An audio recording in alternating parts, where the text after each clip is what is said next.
ना डेमोक्रेसी की चिंता है, ना देश की चिंता है, ना जनता की चिंता है। अपने गठबंधन को बचाने के लिए सारे लोग हैं। आपके दोहरे चरित्र को भारत देख रहा है। जितनी लंबी चर्चा करनी हो, मणिपुर पर सरकार चर्चा करने के लिए तैयार। ऐसा है ओवैसी जी, मैं तो चाहता हूं आप अपनी स्वयं टीम बनाओ। अब वो परेशान है इसलिए कहता हूं मैं। अमित शाह जी, आप इतने सारे हमें भाषण सुनाया, ये लगा कि आप चुनावी मोड में आ गए। सर,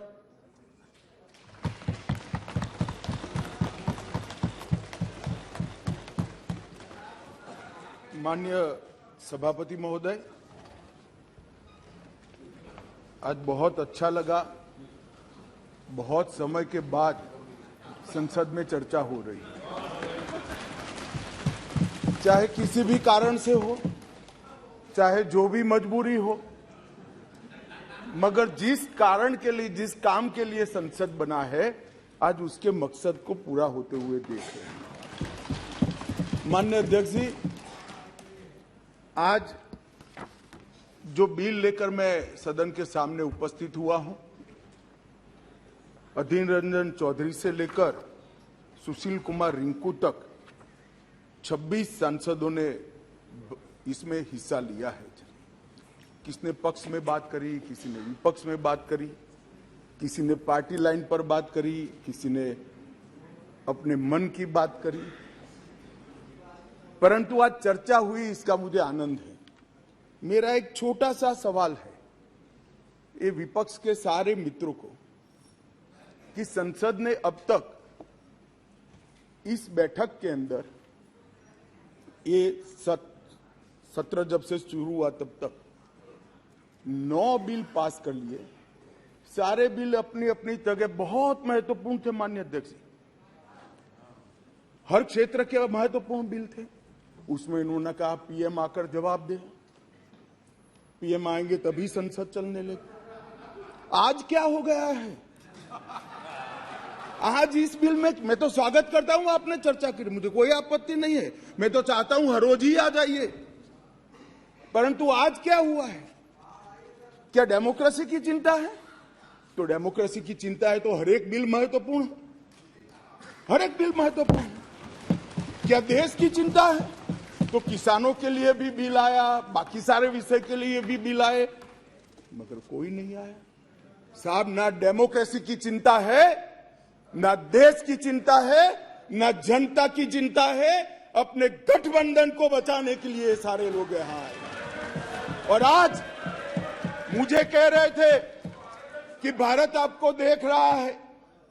मैं बता रहा हूं कि भारत देख भी रहा है, देखना भी चाहिए। आपके दोहरे चरित्र को भारत देख रहा है। आपके लिए जनता के बिल महत्वपूर्ण नहीं है। हमारे गठबंधन से एक छोटी सी सुपारी जितनी पार्टी भागकर न चली जाए, इसका बहुत बड़ा महत्व है। आपकी प्रायोरिटी बड़ी स्पष्ट हो गई भाई, बहुत स्पष्ट आप लोगों ने ही कर दी। मैं तो कुछ बोला नहीं, चुपचाप सुनता रहा, सबको पढ़ा और सब बड़ी बड़ी दुहाइयां दे रहे थे। अरे भले आदमी, कोई तो सच बोल देता कि हम इसलिए आए हैं कि केजरीवाल जी हमारे गठबंधन से भाग न जाए। माननीय अध्यक्ष जी, खैर उनका जो कारण हो, मणिपुर उनका एब्सेंट रहने का कारण नहीं है। मैंने पहले दिन से यहां कह रहा है, जितनी लंबी चर्चा करनी हो, मणिपुर पर सरकार चर्चा करने के लिए तैयार। हर चीज का जवाब दिया जाएगा और मैं दूंगा जवाब। माननीय अध्यक्ष जी, उनको प्रॉब्लम एक ही है कि जनता के मन में भ्रांति खड़ी कर दी जाए।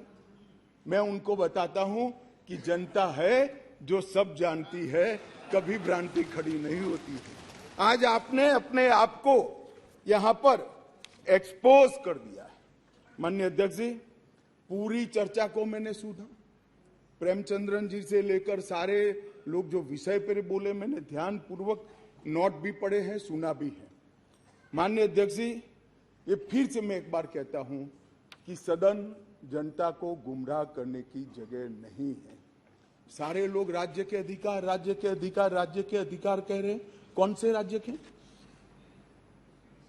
कौन से राज्य के?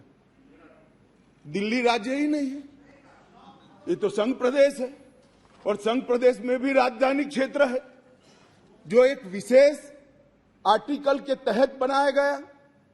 अनुच्छेद 239 से 242 तक दिल्ली के कामकाज करने के तरीके को संविधान ने स्वीकार किया। हम तो संविधान संशोधन लेकर नहीं लाए थे, आप ही आए थे। 69वां संविधान संशोधन आप लेकर आए थे, आपने ही अधिकार नहीं दिए थे। अधिकार उसके तहत अनुच्छेद 239 ए 3B के तहत संसद को दिल्ली संघ राज्य क्षेत्र या उसके किसी भी भाग के लिए, उसके संबंधित किसी भी विषय के लिए कानून बनाने का पूर्ण अधिकार है। मैं फिर भी आज मैं समझता हूं कि आप लोग समझकर ही बोले होंगे, समझते हैं, मगर पॉलिटिकली बोले होंगे, मगर मैं ऐसा समझकर बोलता हूं कि आप नहीं समझे होंगे। तो राज्य और केंद्र शासित प्रदेश और राजधानी क्षेत्र, ये संविधान में अलग अलग एंटिटी है। अब राज्य की दुहाई, अभी किसी सदस्य ने कहा कल को आप किसी भी राज्य से, भाई नहीं हो सकता। राज्य के काम में दखल नहीं हो सकती। यहां दखल इसलिए कर सकती है संसद क्योंकि 239 ए 3B के अंदर इस संसद को आपकी पार्टी जब सत्ता में थी तब अधिकार दिया हुआ है। और अभी किसी को लगता है मेरे अधिकार कम है तो चुनाव लड़ने से पहले आर्टिकल 239 ए 3B पढ़ना चाहिए था। अब पढ़े नहीं, लड़ लिए और कहते मेरे अधिकार कम है। मैं देश की जनता को, दिल्ली की जनता को, सारे विपक्षी दलों को इतना ही कहना चाहता हूं, साहब 1993 में राज्य बना, 93 से 15 तक इसी नियमों के अनुसार उस वक्त भी सर्विस केंद्र सरकार के हाथ में ही थी। सुप्रीम कोर्ट ने एक इंटरप्रिटेशन किया और इंटरप्रिटेशन कर ये भी कहा कि अगर आपको सर्विस हाथ में लेनी है तो कानून बनाना पड़ेगा, जो अभी हम कर रहे हैं। तो 93 से लेकर 2015 तक किसी भी मुख्यमंत्री को कभी भी झगड़ा नहीं हुआ। आप भी आए, हम भी आए, ऊपर हम भी थे, आप भी थे, क्योंकि झगड़ा इसलिए नहीं हुआ कि जो भी आए, मैं तो आपके वखान कर रहा हूं अधीर रंजन जी, समझिए, चाहे कांग्रेस हो या बीजेपी, जो भी आए उनका मकसद दिल्ली की जनता की सेवा करना था। अगर सेवा करनी है तो झगड़ा करने की जरूरत नहीं, मगर अधिकार चाहिए तो झगड़ा करने, और झगड़ा करने का स्वभाव ही हो तो क्या कर सकते हैं। हम तो रिसीविंग एंड पर है, भाई झगड़ लो, अब क्या कर सकते हो। आप दिल्ली की जनता ने आपको चुना है, आप झगड़ा करना चाहते हो। और रूल्स बनाने के पावर के बारे में किसी सदस्य ने कहा, मैं इतना ही कहना चाहता हूं कि रूल्स बनाने के अधिकार, जो एक्ट बनाने का जिसके पास अधिकार है उसी के पास रूल्स बनाने के अधिकार रहते हैं। एक्ट बनाने का अधिकार भारत सरकार को है, तो एक्ट के रूल बनाने का अधिकार, ये बेसिक समझ का विषय है। कैबिनेट नोट का सवाल किया, इसमें भी आप इसको गलत भ्रांति खड़ी कर रहे हो। आप ध्यान से पढ़ लीजिएगा, कैबिनेट नोट आज भी कोई भी राज्य हो, आप लोग की कई राज्य में सरकार है, वहां कैबिनेट नोट कैबिनेट सचिव की साइन से ही कैबिनेट में जाती है। फाइल पर मंत्री की अप्रूवल होती है। यहां पर क्या होता था, जब घपले घोटाले वाली कैबिनेट नोट हो, सचिव के पास जाती ही नहीं थी, मुख्य सचिव के पास जाती ही नहीं थी। मंत्री के सिग्नेचर से पहली बार मैंने इतने लंबे सार्वजनिक जीवन में, माननीय अध्यक्ष जी, कोई कैबिनेट नोट गई है ऐसा सुना है। मंत्री के सिग्नेचर से कभी नहीं जाती, इसलिए रूल्स बनाने पड़े हैं भाई। रूल्स इसलिए बनाने पड़े हैं कि रूल्स के हिसाब से नहीं चलता था, रूल्स के हिसाब से चले, उसके लिए ये रूल्स बनाने पड़े हैं। माननीय अध्यक्ष जी, मैं फिर से एक बार दिल्ली का इतिहास जरूर बताना चाहूंगा। माननीय अध्यक्ष जी, 1953 में फजल अली कमीशन का गठन हुआ उसने अपना प्रतिवेदन 1955 में दिया। उसके पहले पट्टाभी सीतारामैया की कमेटी बनी। उसके बाद 56 में संविधान संशोधन कर यूनियन टेरिटरी की अवधारणा आई। इसके साथ साथ दिल्ली म्युनिसिपल कॉरपोरेशन एक्ट 57 नगर नियम अधिनियम में लागू कर दिया गया और 87 में जब सरकार या कमेटी बनी उसके बाद दिल्ली को राज्य देने का निर्णय किया गया। 249A के तहत इसका विस्तृत वर्णन दिया हुआ है और 69वें संविधान संशोधन के द्वारा इसको लिया गया। मैं एक जो रिपोर्ट है इसका कोट भी पढ़ना चाहता हूं। पहले मैंने जवाहरलाल नेहरू जी को पढ़ा, आम्बेडकर जी को पढ़ा। श्री रिंकू जी आम्बेडकर जी को कह रहे थे कि आम्बेडकर की भावना के खिलाफ काम करे हो। रिंकू जी, हम तो आम्बेडकर जी की भावनाओं के अनुसार काम कर रहे हैं। आम्बेडकर जी ने कहा था कि केंद्र के तहत रहना चाहिए और माननीय अध्यक्ष जी बालकृष्ण रिपोर्ट में साफ शब्दों में कहा, मैं कोट अनकोट कहता हूं, दिल्ली की कार्यप्रणाली और सेवा प्रणाली, कार्यप्रणाली और सेवा प्रणाली केंद्र सरकार के अधीन होनी चाहिए। संविधान में संशोधन के दौरान तत्कालीन गृह मंत्री ने भी अपने वक्तव्य में ये बात को रिपोर्ट को कोट किया और उन्होंने कहा कि बालकृष्ण समिति ने पूरे विश्व की राजधानियों की कार्यप्रणाली और सेवा प्रणालियों का अध्ययन करके ये प्रस्तुत किया है जिसका हम पालन कर रहे हैं। और उस वक्त गृह मंत्री कांग्रेस के थे। तो आपको ये मालूम होना चाहिए कि आप जब एक उंगली हमारे सामने करते हो तो 3 उंगली आपके सामने होती है। और मैं तो कहता हूं उस वक्त उचित ही किया था और आज हम जो कर रहे हैं वो ही उचित ही कर रहे हैं। इसलिए आप, जैसा मैंने कहा कि आप गठबंधन को बढ़ाना चाहते हो, आपके मन में ऐसी कल्पना है कि गठबंधन बड़ा करेंगे तो शायद मोदी जी के खिलाफ चुनाव जीत जाएंगे। भाई और 2-3 लोगों को ढूंढ लाओ, जितने हो सके इतना इकट्ठा कर लो, अगले प्रधानमंत्री नरेंद्र मोदी जी ही बनने वाले। परंतु कम से कम इसके लिए 130 करोड़ की जनता के सामने इतने एक्सपोज न हो। हर बिल आता है, नहीं मणिपुर पर चर्चा, मैं मणिपुर पर चर्चा करने के लिए आता हूं, नहीं मणिपुर पर चर्चा नहीं, हम विरोध करेंगे, यहां आ जाएंगे, मेरे सामने बोर्ड लेकर खड़े हो जाएंगे। ठीक है भाई, करो। मगर जैसे ही गठबंधन टूटने वाला बिल आया, मणिपुर भी याद नहीं आया, डेमोक्रेसी भी याद नहीं आई, दंगे भी याद नहीं आए। सब इकट्ठा होकर देखो सामने बैठे, सारे इकट्ठा। और 130 करोड़ की जनता को बताते हैं हमें मणिपुर की चिंता नहीं है, हमें चुनाव की चिंता है, हमें डेमोक्रेसी की चिंता नहीं है, हमें चुनाव की चिंता है। हमारी पार्टी के कोई सिद्धांत नहीं है, केवल और केवल राजनीति में, चुनाव जीतने के लिए राजनीति में है। और बताइए भैया, आप बाहर जाकर मीडिया को, अगर ये नहीं है तो सारे बिल में क्यों एब्सेंट रहे? सारे बिल महत्वपूर्ण नहीं है क्या? सारे बिल महत्वपूर्ण है, आपको रहना चाहिए था। मगर ये बिल इसलिए महत्वपूर्ण है कि ये बिल आपके गठबंधन को क्षति करता है। और मैं एक बात आगे कह देता हूं कि ये बिल पास होने के बाद वैसे भी आपका गठबंधन टूट जाने वाला है। केजरीवाल जी आपको बाय बाय कर देंगे। माननीय अध्यक्ष जी, एक बात आई कि भाई अध्यादेश क्यों लेकर आए। मैं बताना चाहता हूं कि 11/5/2023 को संविधान पीठ ने एक फैसला दिया। अब संविधान पीठ के फैसले को कोई ध्यान से पढ़ेगा तो वो फैसला कहता है, इन अ वे संविधान पीठ ने 2 जजों की खंडपीठ का, बेंच का गाइडेंस किया है। फाइनल निर्णय 2 जज की बेंच ने करना है। वो अभी डेट लगी भी नहीं है, मैटर लगी भी नहीं है। 11/5/23 को जजमेंट आया और 11/5/23 को ही दिल्ली सरकार के सेवा विभाग ने, मंत्री ने एक परिपत्र घोषित कर दिया अपने सिग्नेचर से। फिर से मैं कहता हूं, परिपत्र सचिव करते हैं, यहां मंत्री करते हैं।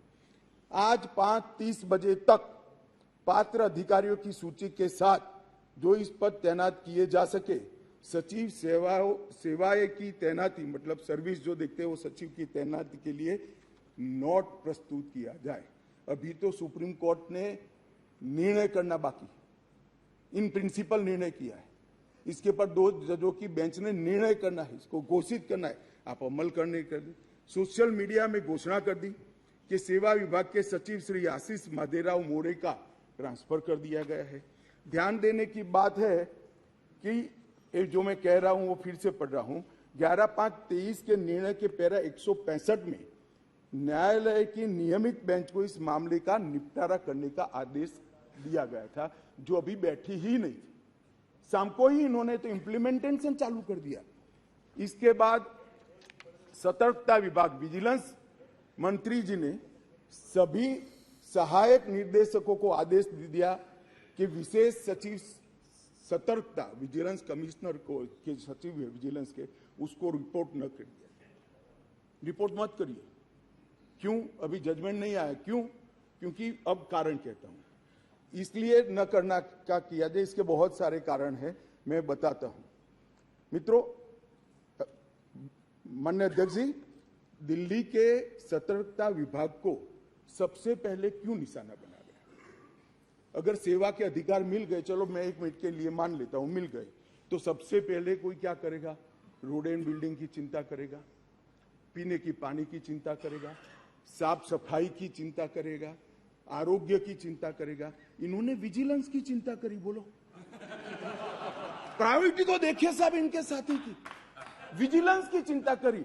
भला विजिलेंस की चिंता क्यों करी? इससे दिल्ली की जनता का क्या भला होने वाले था? मैं बताता हूं।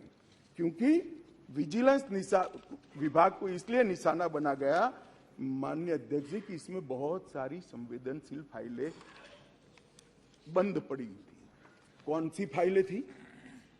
कौन सी फाइलें थी? जरा आप ध्यान से सुनना भाई।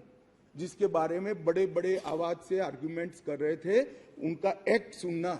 आबकारी घोटाले के संबंधित फाइल, शराब की आबकारी घोटाले की फाइल, न्यायालय द्वारा जो आदेश किया था, इसका ओपिनियन जो देना था, वो फाइल विजिलेंस डिपार्टमेंट में थी, जिसके तहत उनके पूर्व डेप्यूटी चीफ मिनिस्टर जेल में बैठे हैं। अब वो फाइल कैसे इनके हाथ में दे? मुख्यमंत्री के नए बंगले के निर्माण पर अवैध रूप से हुए खर्चे के संबंधित फाइल, जिसमें स्वयं मुख्यमंत्री फंसते हैं। शीश महल की फाइल दिल्ली सरकार द्वारा उनकी पॉलिटिकल पार्टी ने उसके प्रचार के लिए, सरकार के नहीं, पार्टी के प्रचार के लिए 90 करोड़ रुपया खर्च कर दिया। कोर्ट ने ऑर्डर किया कि वो 90 करोड़ रुपया पार्टी के खजाने से दिल्ली सरकार में भरा जाए। इसकी जांच की फाइल भी ये सतर्कता विभाग में थी। माननीय अध्यक्ष जी, एक फीडबैक यूनिट बना दिया। अब आप संविधान की दुहाई दे रहे हो, ये एक्ट सुधारने के पहले भी लॉ एंड ऑर्डर इनके पास नहीं है, तो उनके पास खुफिया विभाग नहीं हो सकता। उन्होंने फीडबैक यूनिट के नाम से करोड़ों रुपए का खर्च कर एक स्वतंत्र गैरकानूनी खुफिया विभाग खड़ा कर दिया। अब इसकी भी जांच चालू हो गई। वो फाइल भी विजिलेंस में थी। BSES जो बिजली सप्लाई करने वाली कंपनी है और BYPL कंपनियों का 21,000 करोड़ का बकाया था, फिर भी एक इंडस्ट्री को और रुपया दे दिया। उनको 21,000 करोड़ लेना है, वो साइड में रहा और दूसरा पेमेंट कर दिया। इसका भी विजिलेंस में इंक्वायरी चल रहा है। अब ये सारी फाइलों के लिए माननीय अध्यक्ष जी सतर्कता विभाग को निशाना बना दिया। और ये हमारे दल, मैं तो नहीं मानते सारे दल इसका समर्थन करते होंगे ऐसे काम के, मगर गठबंधन की एक मजबूरी है, इसलिए सारे दल ये सतर्कता विभाग के साथ आज आप पार्टी के साथ जुड़ गए। माननीय अध्यक्ष जी, एक कहा कि भाई सत्र बुलाने। माननीय अध्यक्ष जी, सभी दलों की कहीं ना कहीं पार्टियां रही। मैं इनको ये कहना चाहता हूं कि आपने असेंबली, एक भी असेंबली ऐसी दिखी है जिसका सत्र अवसान ही न हो? माननीय अध्यक्ष जी, सत्र आहूत होता है, आप सत्र अवसान यहां करते हो, राष्ट्रपति महोदया साइन करती है, सत्र का अवसान होता है, नए सत्र का फिर से आहूत किया जाए। एक असेंबली देश में ऐसी है दिल्ली संघ राज्य क्षेत्र की, जिसका सत्र अवसान ही नहीं होता है, चालू ही रहती है। और जब भी पॉलिटिकल भाषण देना है, रिस्पॉन्सिबिलिटी से भागना है, सदन के विशेषाधिकार का उपयोग करना है, किसी को गाली गलौज करना है, तो आधे दिन का सत्र बुलाकर गाली बोलकर फिर से सत्र निलंबित कर देते हैं। सत्र का अवसान ही नहीं होता है। मान्य अध्यक्ष, ऐसी कोई सरकार देखी है आपने? मैं इसलिए कह रहा हूं, इनको बताता हूं आप किसका समर्थन कर रहे हो, किस व्यवस्था का समर्थन कर रहे हो माननीय अध्यक्ष जी। और देश की जनता को ये सब मालूम है। और एक कैबिनेट के अधिकारों की बात कर रहे हैं, असेंबली के अधिकारों की बात कर रहे हैं। 2020 में दिल्ली विधानसभा का एक ही सत्र बुलाया गया, बजट सत्र, जिसमें 5 बैठकें हुई, 2 दिन का, जो मजबूरी है बजट पारित कराना है। 21 में भी एक ही सत्र बुलाया गया, बजट सत्र, जिसमें 3 दिन की बैठक करी, चार बैठकें करी, वो बजट सत्र था, मजबूरी है। 2022 में एक ही सत्र बुलाया गया, बजट सत्र, क्योंकि मजबूरी है बजट पारित करना है। और 2023 में भी एक सत्र बुलाया गया, बजट सत्र। इसके अलावा विधानसभा ही नहीं बुलाई माननीय अध्यक्ष जी। अरे विधानसभा के अधिकारों की हमारे विपक्षी दल के मित्र, कौन से अधिकार भाई? विधानसभा बुलानी है नहीं है? ओवैसी जी आप मुगालते में हैं, आप मुगालते में है, विधानसभा बुलानी ही नहीं है।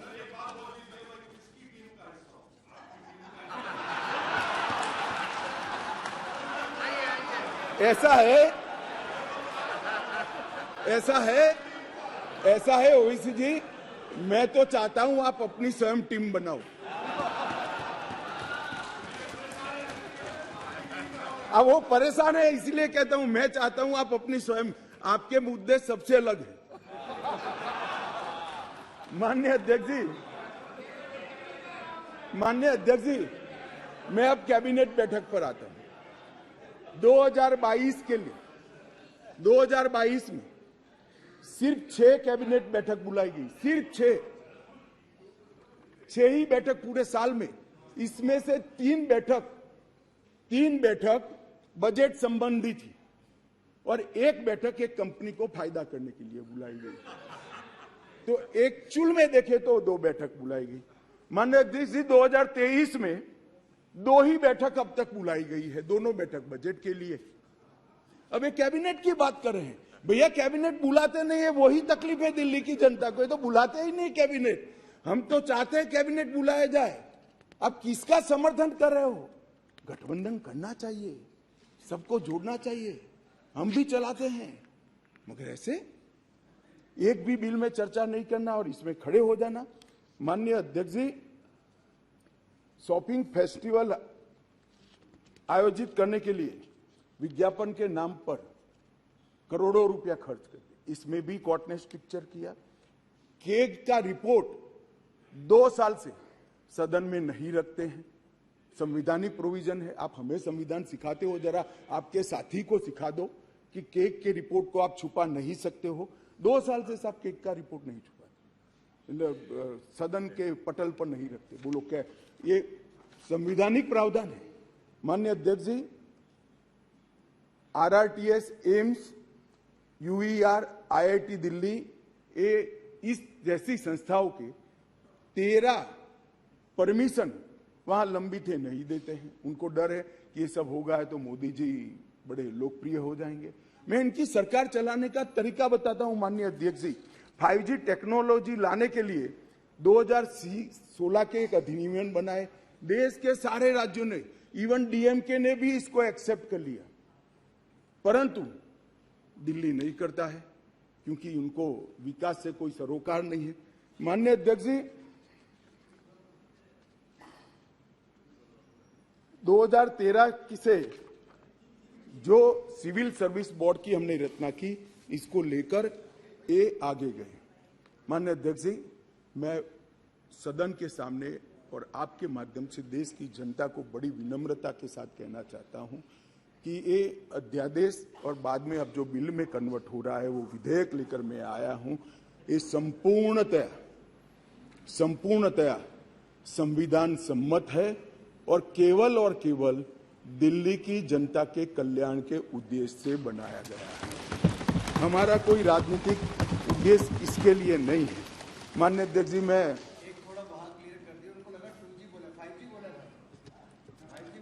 मारन जी पूछ रहे हैं। माननीय अध्यक्ष जी, माननीय अध्यक्ष जी,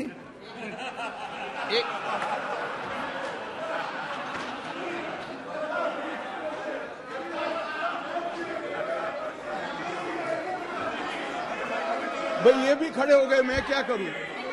ये भी खड़े हो गए। सदन की कार्रवाई इस विषय की समाप्ति तक बढ़ाई जाती है। माननीय गृह मंत्री जी,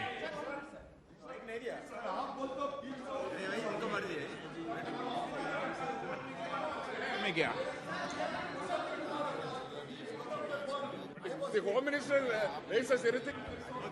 माननीय, हाँ आप क्या बोल रहे थे? 2G 5G पे समझौता बहस नहीं हो रही यहाँ पे। Sir, I want to submit, sir, through you, sir. Through you, sir, I want to submit one thing before the House and the Honorable Home Minister and other members of the Parliament in the other side, adversary benches. As far as 2G is concerned. No. No. माननीय गृह मंत्री जी, 2G 3G, माननीय 2G 3G में बहस नहीं हो रही। No कुछ नहीं बोला। नो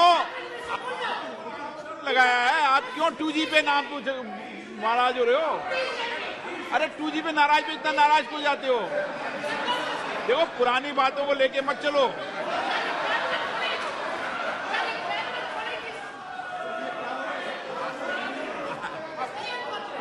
वो 2G अध्यक्ष जी रिकॉर्ड पर नहीं है, बता दीजिए इनको। देखिए, वो रिकॉर्ड पे नहीं है। आप क्यों रिकॉर्ड पे लाना चाहते हो बात? अरे ऑनरेबल मेंबर, वो रिकॉर्ड में नहीं है। आप क्यों रिकॉर्ड में लाना चाहते हो बात? ऑनरेबल मेंबर, वो रिकॉर्ड में नहीं है। Okay, no record, no record. Okay, माननीय गृह मंत्री जी,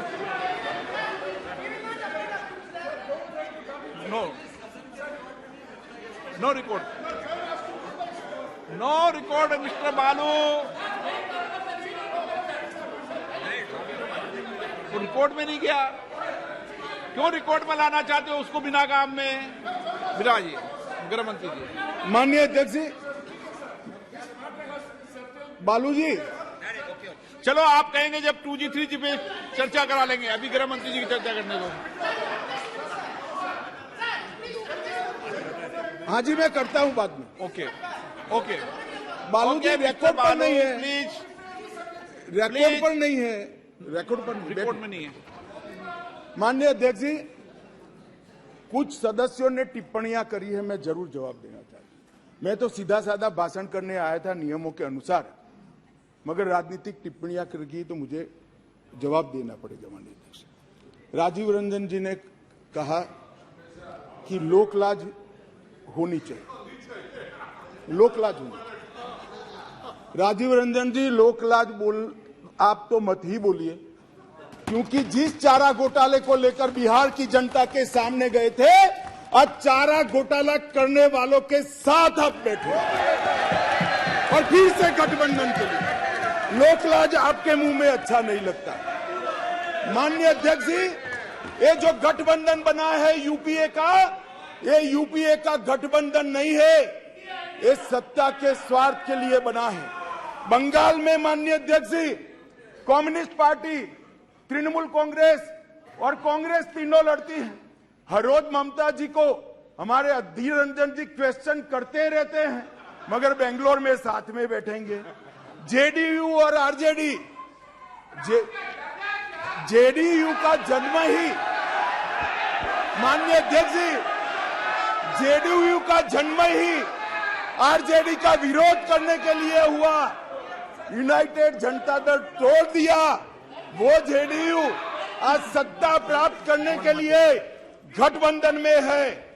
जो बाला साहब ठाकरे के सिद्धांतों पर चलते थे, वो आज कांग्रेस के साथ बैठे हैं। माननीय अध्यक्ष जी, केरल में माननीय अध्यक्ष जी, केरल में कम्युनिस्ट, कांग्रेस और एलडीएफ और यूडीएफ दोनों आमने सामने थे। माननीय अध्यक्ष जी, सत्ता के कारण दोनों इकट्ठा आए हैं। सुरेश जी, केरल की जनता इस बार पूछेगी। माननीय अध्यक्ष जी, माननीय अध्यक्ष जी, मैंने दयानिधि मारन जी को सुना, बहुत पेशन के साथ संविधान की दुहाई दे रहे थे। मारन साहब, आपको संविधान की चिंता नहीं है, एन मन एन मक्कल से आप डरे हुए हो। हमारी जो यात्रा शुरू हुई है, इसने डर खड़ा किया है। माननीय अध्यक्ष जी, शशि थरूर जी ने कहा, माननीय अध्यक्ष जी, शशि थरूर जी ने कहा कि कांग्रेस की सरकार होती या आपकी सरकार होती तो ऐसा करते। भाई, कांग्रेस की सरकार और हमारी सरकार दोनों दिल्ली में रहा था, मगर हमने ऐसा किया ही नहीं था, तो ऐसा करने का सवाल ही पैदा नहीं होता। बहुत अच्छे तरीके से चलता था, कोई झगड़ा नहीं था। माननीय अध्यक्ष जी, मैं अंत में इतना ही कहना चाहता हूं, अभी भी समय है, वोटिंग बाकी है, यही समय है, सही समय है। विचार बदलिए, जनता देख रही है, जनता सब कुछ जानती है कि 9 बिलों में उपस्थित न रहने वाला समूचा विपक्ष आज गठबंधन बजाने के लिए अखाड़े में उतर गया। माननीय अध्यक्ष जी, इस सदन के अंदर निहित स्वार्थ नीतिक उद्देश्यों के कारण न भाषण देने चाहिए, न वोटिंग करनी चाहिए। सदन के अंदर वोटिंग 130 करोड़ की जनता के भले के लिए करनी चाहिए। मैं अंत में फिर से अपील करता हूं कि अभी भी जनता देख रही है, यही समय है मन बदलने का। एक बार मन बदल दीजिए तो शायद जनता यूपीए के पाप माफ भी कर दे। अध्यक्ष जी, सभी का बहुत बहुत धन्यवाद।